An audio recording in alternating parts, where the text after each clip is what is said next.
Hey, what's going on, everybody? Kiefer here. So, January 2020, we're about to have our first global event in the division, and I'm excited, man. I'm excited, well, mainly for other people, but we've got some pretty good gear sets on offer this time around. D3, Predator, and Banshee. So the PvP guys are going to be very happy. All three of those builds very, very well respected in the Dark Zone for good reason. And also, you'll be able to do a PRED build in one shot as well. PRED probably the best hybrid ninja bike build out there in the game right now, especially for PvP. So, um, yeah, definitely exciting. Today I want to share with you my PVE Predator's Mark build. Um, this is live gameplay, by the way. I just kind of want to show you what's up with fighting these legendary enemies. I really want to demonstrate this for you guys because I feel like there's people out there, especially people that I play with from time to time, who believe that they can't really do a lot of damage unless they have a lot of firearms. And I think that's a big mistake.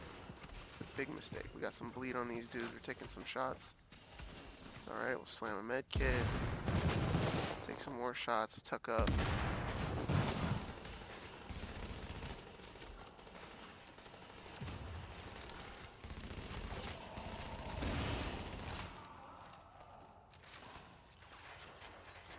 Predatory working overtime on this build. I've got it set up for solo play right now, so we are running precision. We're also using booster shot, whereas I would probably normally use defib. You don't really need the booster shot. As you see, the cooldown is fairly substantial on it. Now they're just getting like freaked out by me. Hey. See if we can bleed somebody. Yeah, we bled somebody. What up, what up, what up, son? What up, son? What up, son? Keep it going, turn up the heat.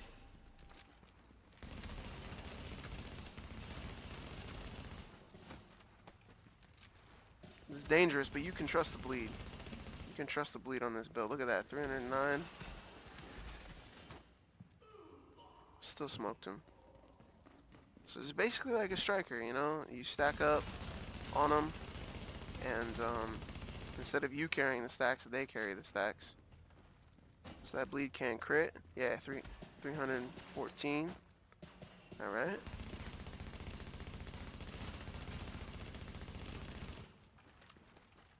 404, yeah, with the headshot, man. 404 crit. Not bad. When you're by yourself, you get that precision on there. Alright, so let's take a little breather for a quick second. Let me show you this build. 6-piece Predator. Whenever you play Predator, you're going to play 6-piece. There's not really any other good way to do it for legendary missions. It's not like Striker where you could maybe trade off some STAM for firearms because of the fact that the 6-piece at 9k is going to give you a substantial damage bonus. Alright, so the numbers kind of belie the story here. Actually, the numbers really do lie to you when you're using Predator, okay? 6-piece talent description here. 9,000 STAM. When you're at 9,000 STAM, the damage over time bonus is increased by 120%. Alright, so you hit a target 10 times, you deal damage for those shots, right? And once you hit that same target 10 times, it applies a bleed effect. That bleed effect is 120% of the damage that you just did to that target. And that bleed, when it hits, it can also crit. So essentially that bleed is going to last for maybe 10 seconds or so, and it's going to, come in ticks, what we call ticks. So 1, 2, 3. And yeah, it's going to be really, really heavy, really hard hitting. All right. So we're going to fly through this build. I'm going to show you the skills. I'm going to show you the weapons. We're going to finish up with the stat screen. Just bear with me here, okay? So everything is optimized on this build. Just want to put that out there right away. You'll notice that I'm missing some skill power here on my holster, but I have all the armor. I have all the firearms and stam that I need for the holster. So when I have an extra 100 div tech or so, I'll just go ahead and max this. But otherwise, everything is operating exactly how it will be when you fully optimize the build. 9k stam, 6-piece PRED. Alright, so we get the 6 pieces. We roll all of them for stamina on the main. We have 4 firearms mods here. Those firearms mods are very important, putting us above 3,832 for our middle tier firearms dependent weapon talents that we have. That's all we care about is proccing our weapon talents, okay? We also have a STAM mod on our mask, getting us above 9,000. Okay, we're not going to be at 9,000 yet until we put that stamina mod on. So that stamina mod is kind of the kingpin holding this all together. Starting off with the chest, of course, rolled for stam, health, health on kill. You don't need enemy armor damage with this build. You need to be tanky. You need to be able to survive, and you need to be able to put a lot of bleed on the enemies. The enemies will focus you, and you definitely are going to be using that health. Also, health is best in, or well, second best in slot for your gear mods. If you don't have 1% crit hit chance gear mods, that health is definitely going to be the next best option for you. Health on kill, we have health on kill on our gloves, putting us at 10% health on kill for this build.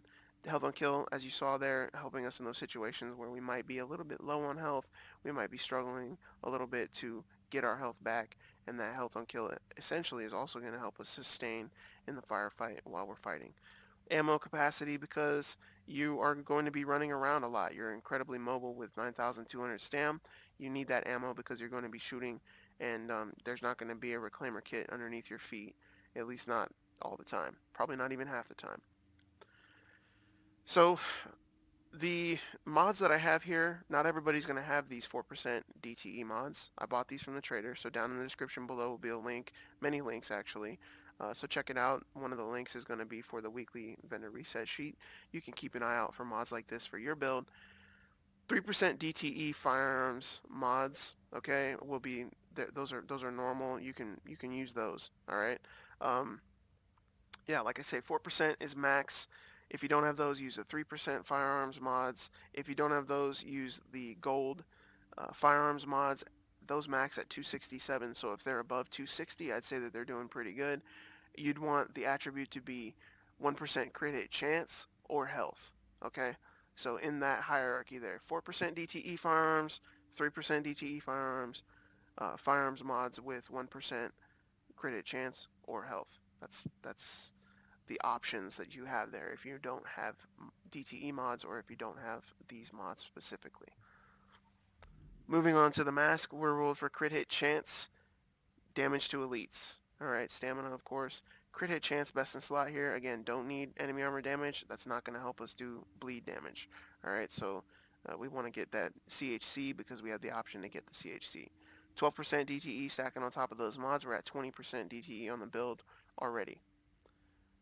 The mod here, max roll stamina with crit hit chance. Bought these from the trader, so watch that vendor reset sheet. Onto the knee pads. We can't get CHC on our major attribute, but we can get CHD, so we're going to take the CHD, helping us keep that damage high, right? Stamina roll, of course. Damage to elites, putting us at 36% on the build. All right, that's pretty dang good, and that's what we're going to get on the build. That's all we're going to get. Blind Death Resistance, I'd rather have Bleed, but that's what I have, and that's okay because I use a Flashbang. Increased Kill XP helping me farm those agent, what is it, proficiency caches. Agent experience caches, I keep wanting to say. Um, Alright, so 267 max roll firearms mod with health, the health stacking on top of our health that's on our chest. Alright, so that's keeping within the theme, keeping our build lean and mean. Alright. Sticky Bomb Explosion Radius performance mods on this build. We're using the Flashbang, like I said. The Flashbang has a big radius. You notice that when I fire off my Flashbang, it's a serious Flashbang. So these mods are definitely helping us out. I don't need that extra 6%, self-heal mods. Some people like to use those. I'm not really into that. I'd rather have more effectiveness from my offensive skills. 6% of my healing from my booster shot doesn't make any sense. Booster shot doesn't have any healing whatsoever. I don't have any electronics, which means it really doesn't have any healing whatsoever. So 6% of that, it's wasting my performance slots, in my opinion. Okay, the backpack's a little bit special. We're rolled for STAM stability. Okay, I like to have stability on my build. Maybe you are okay with rolling an assault rifle build with no stability. Maybe you really want to use other assault rifles that have a little bit more controllable recoil. The lightweight M4 isn't bad. It just gets a little jumpy when you're holding down the trigger. Personally, I'm just a stability addict, okay? I could put an attachment on my rifle that would give me 13% stability max, or I could get 17.5% max stability on my backpack.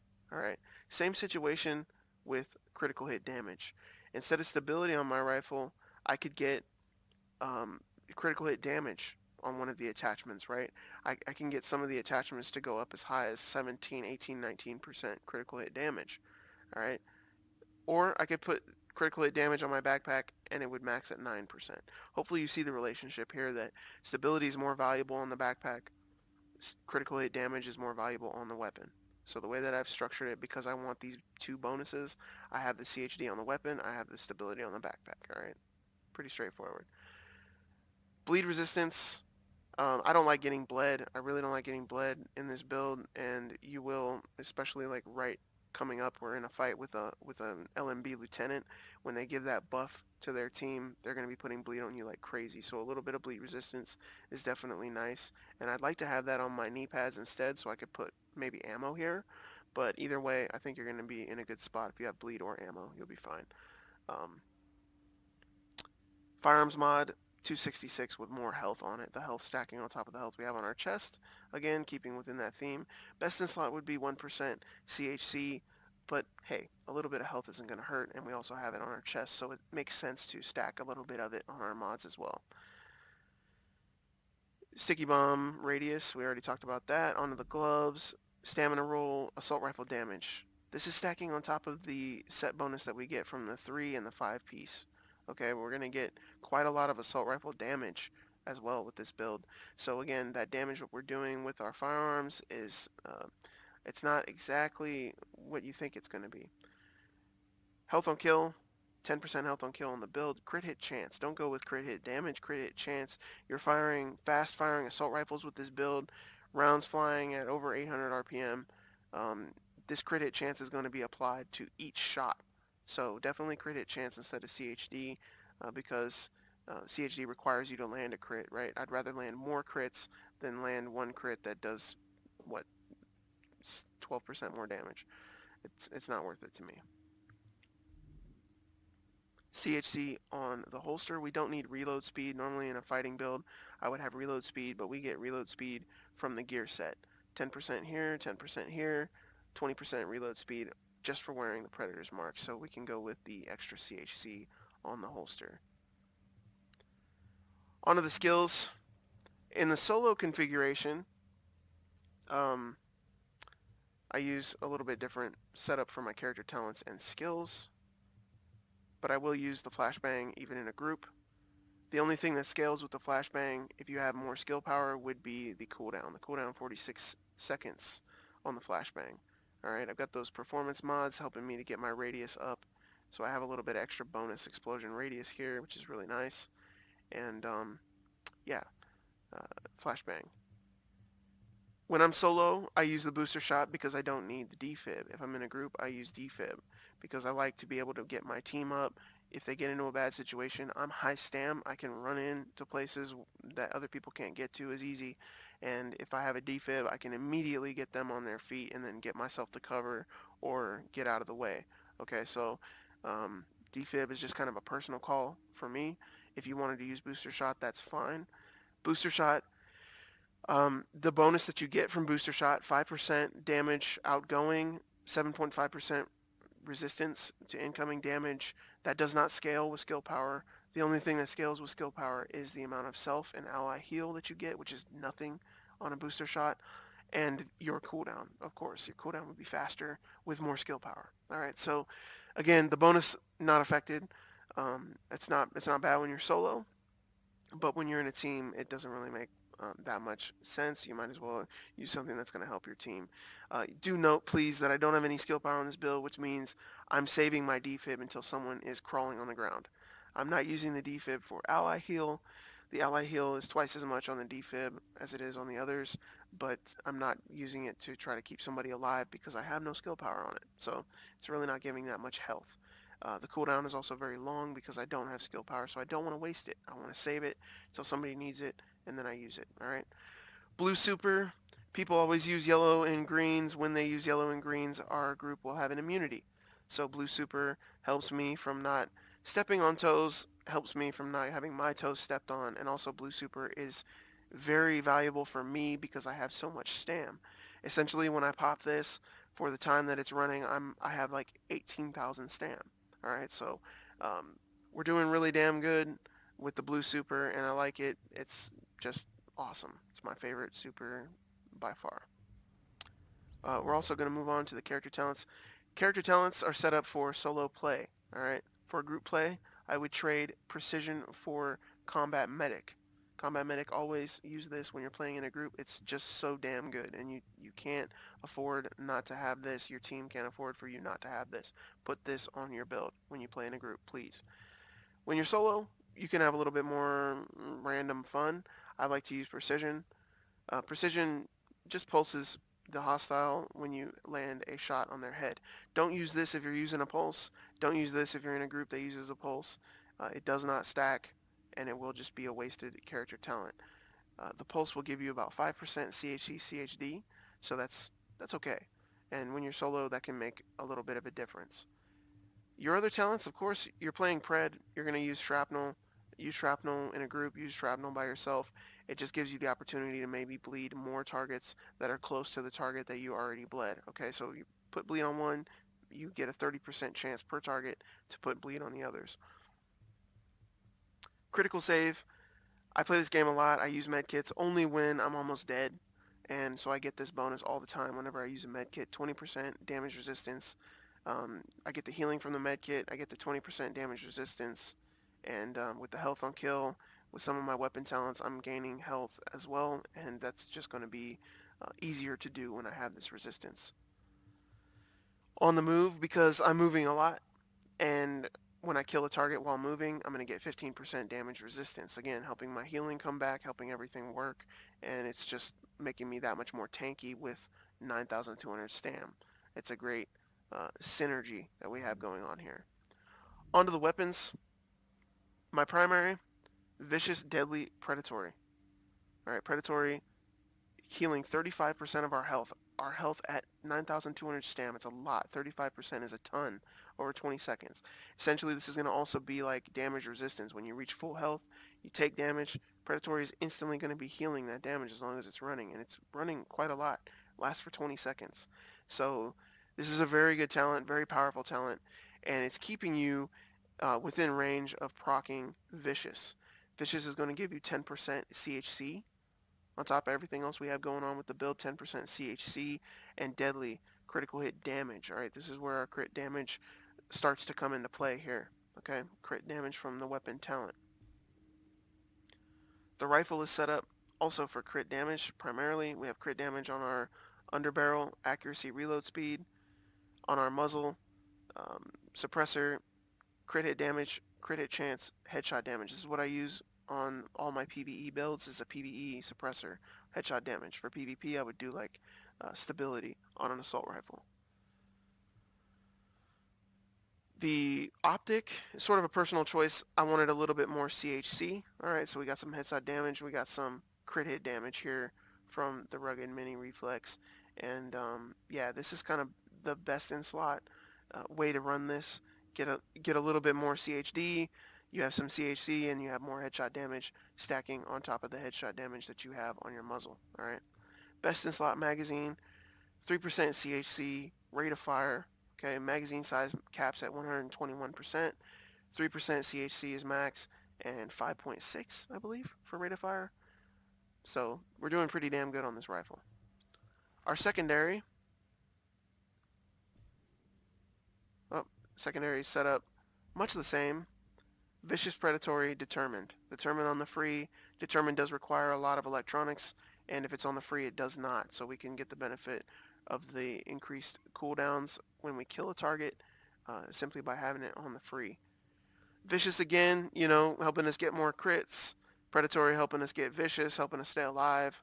And the way that we've structured this rifle is much the same. We have CHD on all of the slots here. CHC, or CHD, CHC, headshot damage, right? Best in slot for the CHD optic. Also best in slot for the PVE suppressor, okay? and reload speed stability on the grip here. Actually, I'd like to have one of these on my other rifle as well. A little bit extra reload speed, never hurt anybody. Magazine size, crit hit chance, rate of fire. As I outlined, 121% max magazine size, 3% max CHC, 5.6% rate of fire.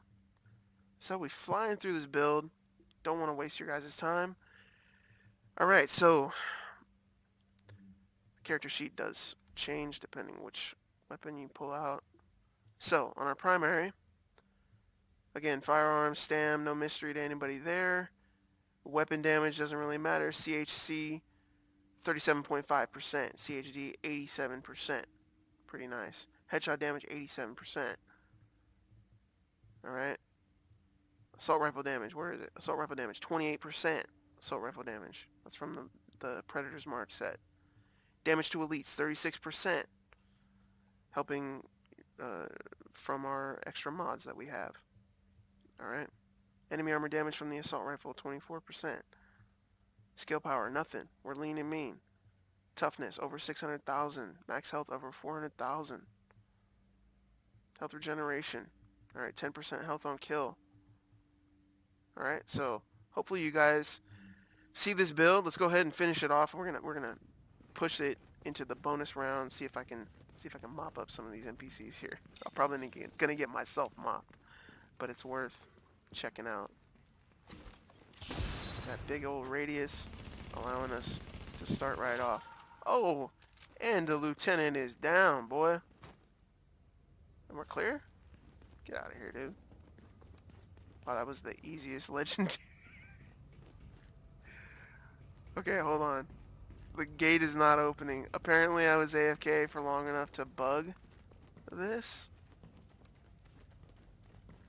I'm really scared right now. There should be a lot more enemies down here. Alright, so the mission's bugged, guys. Thanks for watching. Sorry to waste everybody's time with long explanations. I'm trying to get it down there. Leave a comment if you made it this far. Leave a comment. Ask any questions. Let me know how you're running Predator's Mark. What you like the best about the Division 1 because it's better than Division 2, baby. Alright, I'll catch you guys in the next one. Stay cool, agents. Stay safe out there in New York City.